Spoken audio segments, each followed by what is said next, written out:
Question 1. What is a Firebase project? Answer. A project is a container for apps across iOS, Android and web. It supports sharing of features such as database, config and notifications between your cross-platform app. You should add iOS, Android and web app variants to a single project.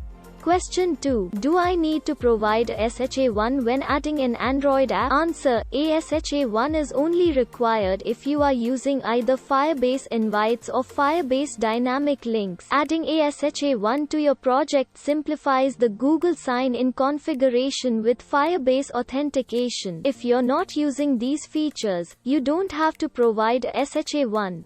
Question 3. I currently have both an existing Firebase.com app as well as an existing Google project. How do I import both of them into a single Firebase project? Answer. You should upgrade your Firebase.com app into a Firebase project. If you want to use Google Sign-in with Firebase authentication or Firebase invites in your Firebase project, and you have your OAuth client registered with another Google project, you can add the OAuth client ID of your Google project to the auth sign-in method. Google whitelist client IDs from external projects list.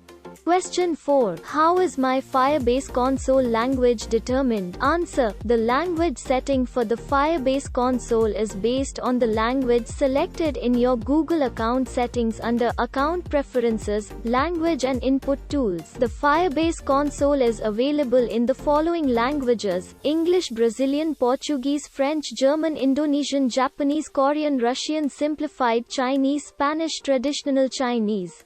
Question 5. What roles and permissions does the Firebase console support? Answer. The Firebase console and Google Cloud Console use the same underlying roles and permissions. At a high level, these are owner, editor, and viewer. A project owner can add other members to the project, link other Google services such as Play, AdMob, AdWords, BigQuery, and has full edit access on the project. A project editor has full edit access on the project. A project viewer has only read access on the project. Note that our UI currently does not hide, disable edit UI controls for project viewer, but these operations will fail for users with viewer role.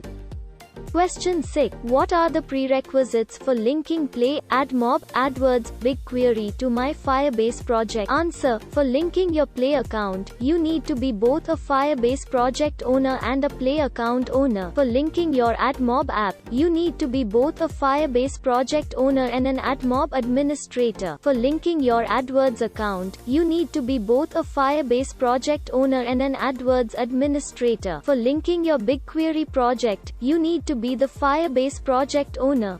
Question 7. What are the supported browser for accessing Firebase console? Answer. The Firebase console can be accessed from recent versions of popular desktop browsers such as Chrome, Firefox, Safari and IE. Mobile browsers are currently not fully supported.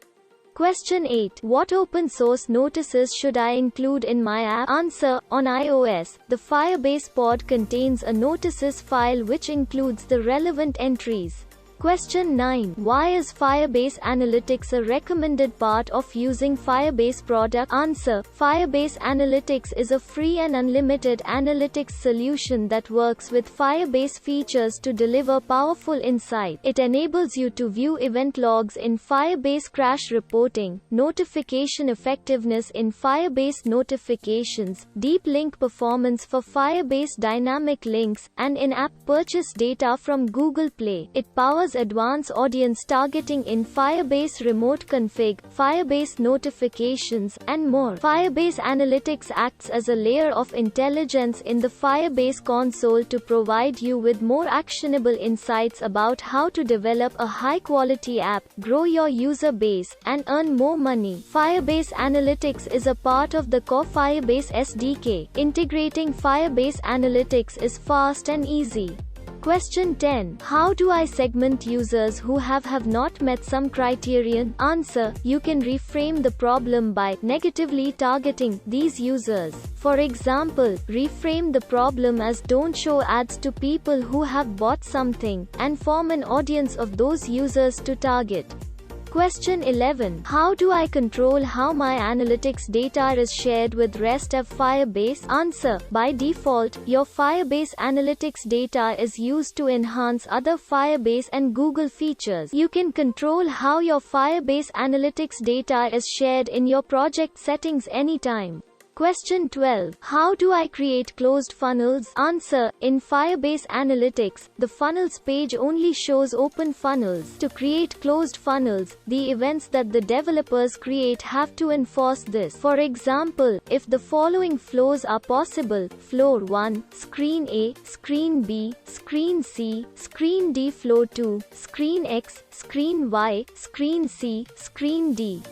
Question 13. Why are there fewer crash reports in analytics than crash reporting? Answer. Crash reporting creates a separate background process to upload crash info. If your app extends the Android application class, you must ensure it is multi-process safe. Otherwise, it may cause concurrency issues. When an app extends an application object, this object gets instantiated for each process in a multi-process app. Consider the following when adding crash reporting to your app. If the implementation of this object accesses any out-of-process state, a database, the file system, shared preferences, etc., or performs other actions not safe for a multi-process environment, concurrency issues might arise. This is because multiple instances of the application object may run simultaneously. Many third-party libraries keep out-of-process state, e.g. in a local database, and are subject to the same concurrency issues if they are initialized from the application object.